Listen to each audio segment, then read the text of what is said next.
उनका ऑफिस वो दारुल सलाम ऑफिस है। बोलते हैं सरकार किसी की भी हो तेलंगाना में, डिसीजन कहां से होते हैं? दारुल सलाम से होते हैं। दारुल सलाम को अभी कांटा मारना है। क्या करना है? सभी लोगों से पूछ रही दारुल सलाम को क्या करना है? क्या करना है? और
నేను వచ్చాను ఈరోజు మాధవి లత గారికి క్యాంపెయినింగ్ కోసం.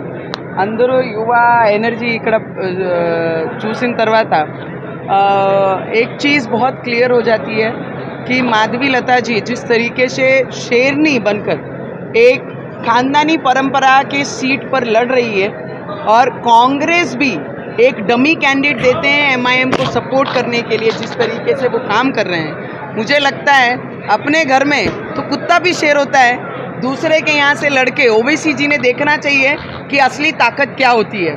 पर माधवी लता जी के सपोर्ट में जिस तरीके से सभी विचारधार लेके जो हिंदुस्तान के साथ हैं, जो हिंदुस्तान को अपना आस्था मानते हैं, जिस धरती पे हम रहते हैं उसकी पूजा करते हैं, वो सभी मतदार इस बार माधवी लता जी को मतदान हैदराबाद में करेंगे। वही आज युवा सम्मेलन में आज मैं उनको संबोधित किया है और आने वाले समय में जब मतदान होगा तो मेरी पूरी उम्मीद है कि माधवी लता जी ज़रूर हैदराबाद को पाकिस्तान होने से रोकेंगी और पार्लियामेंट को हैदराबाद के विकास के लिए ज़रूर काम करेंगे।